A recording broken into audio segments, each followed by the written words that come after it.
Mahadamang, saatnya Anda menyimak berita Bandung bersama saya, Dana Paramita. Sejumlah berita menarik akan kami sajikan untuk Anda dan berikut 3 berita utama hari ini. 2 mobil tertimpa truk Fuso bermuatan air mineral di Tasikmalaya. 2 orang tewas. Jelang pembatasan pembelian BBM Pertalite, kelangkaan pasok sempat terjadi di Kota Bogor dan Purwakarta. Sambut Hari Asyura, warga merayakannya dengan parade beduk hingga sedekah muharaman.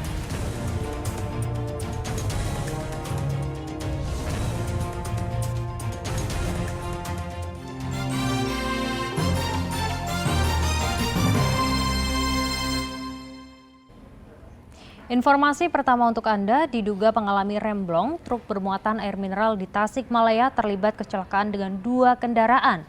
Akibatnya 2 orang tewas.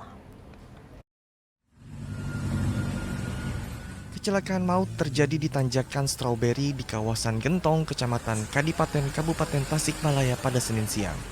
1 unit truk Fuso yang membawa air mineral terguling dan menimpa 2 mobil lainnya. Kejadian ini bermula saat truk Fuso melaju dari arah Bandung menuju Tasikmalaya. Saat melintas di jalan menurun, truk hilang kendali, lalu menabrak mikrobus hingga terguling dan menimpa minibus. Akibatnya 2 orang yang merupakan sopir dan penumpang minibus tewas dan 5 orang lainnya terluka. Dugaan sementara truk mengalami remblong.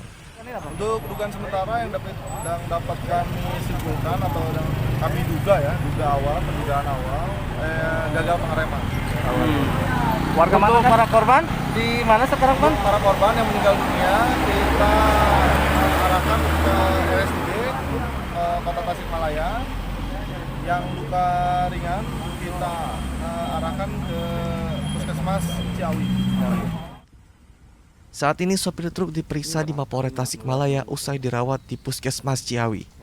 Jasad salah satu korban kecelakaan di kawasan Gentong bernama Gilang tiba di rumah duka di wilayah Padaherang, Kabupaten Pangandaran. Ibu korban hanya bisa menangis saat melihat jasad anaknya yang sudah dibungkus kain kafan.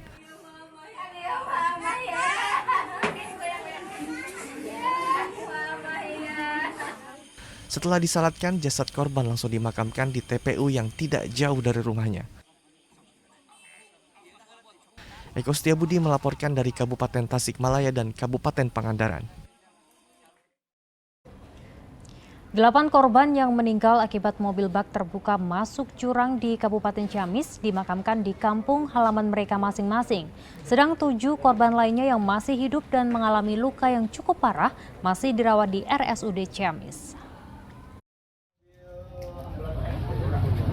Usai diidentifikasi 8 jasad korban yang tewas akibat mobil pickup masuk ke jurang di Desa Ciberem, Kabupaten Ciamis, akhirnya dipulangkan ke rumah duka di kampung halaman mereka masing-masing dengan menggunakan 8 unit ambulans.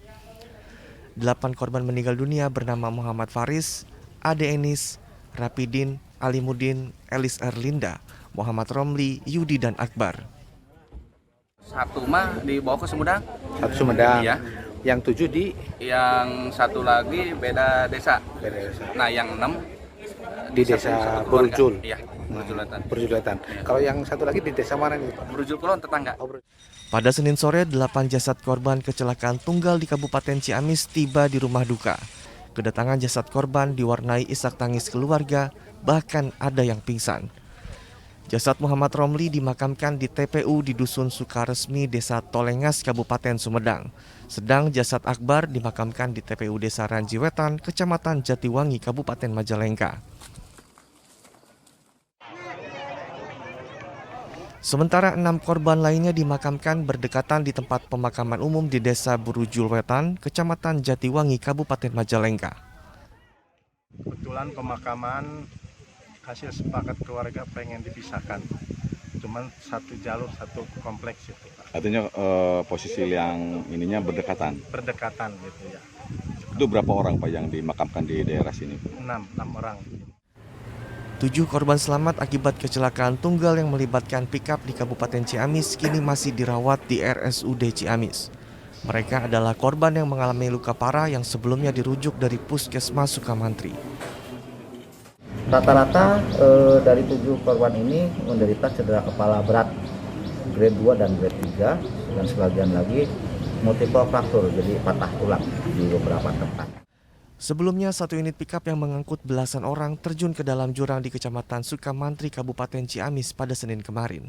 Dalam insiden ini, 8 orang tewas dan 9 lainnya dilaporkan terluka. Tim Liputan melaporkan. Sementara itu, polisi menggelar olah TKP untuk mengetahui penyebab kecelakaan mobil bak terbuka di Desa Ciberem, Kabupaten Ciamis yang menewaskan 8 orang.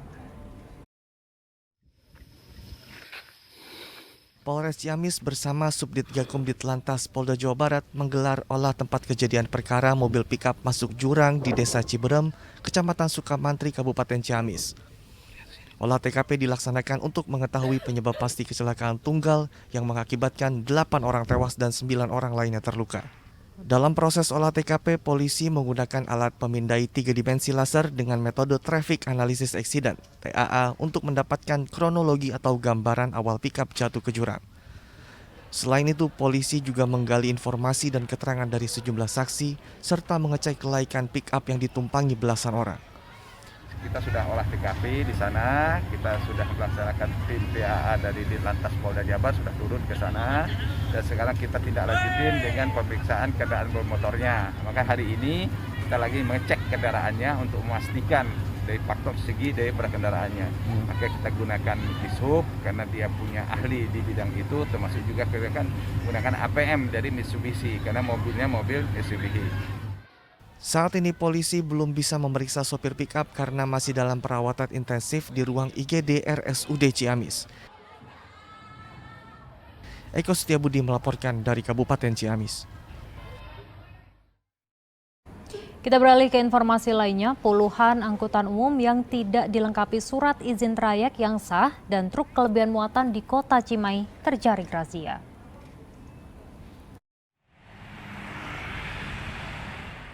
Satu persatu angkutan umum dan truk yang melintas di Jalan Raya Cilember, Kota Cimahi dirazia petugas gabungan dari Dishub, Polisi, dan TNI. Dalam kurun waktu 1 jam, petugas gabungan menemukan adanya 62 unit angkutan umum dan truk yang melanggar peraturan. Di antaranya tidak memiliki surat izin trayek yang sah hingga menggunakan plat nomor kendaraan palsu. Petugas gabungan juga menindak mobil truk yang mengangkut barang melebihi kapasitasnya.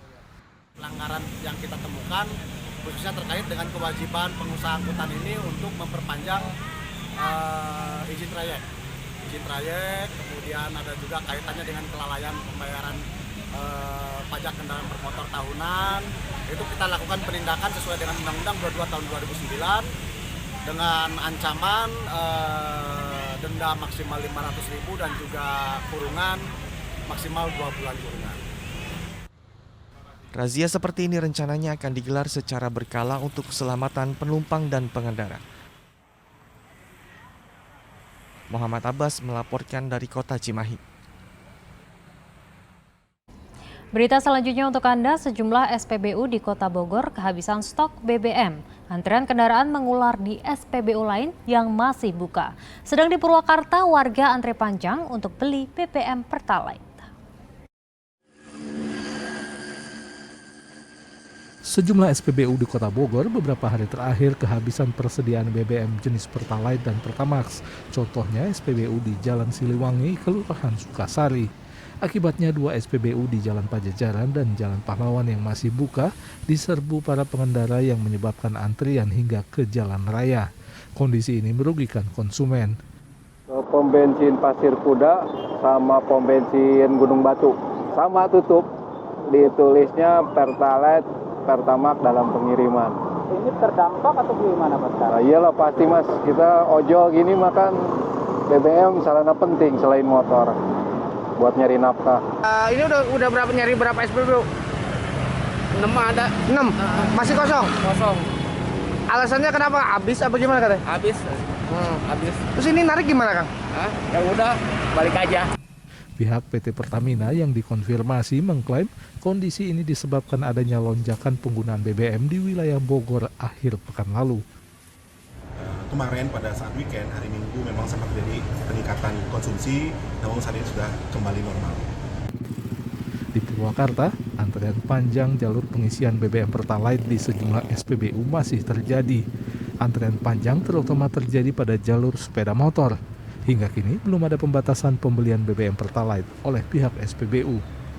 Pembatasan pembelian Pertalite yang sebelumnya akan diberlakukan di bulan Agustus oleh pemerintah rupanya masih menunggu rampungnya revisi Peraturan Presiden Nomor 191 Tahun 2014 tentang penyediaan, pendistribusian, dan harga jual eceran bahan bakar minyak. Iwan Kurniawan dan Zainal Arifin melaporkan dari Kota Bogor dan Kabupaten Purwakarta.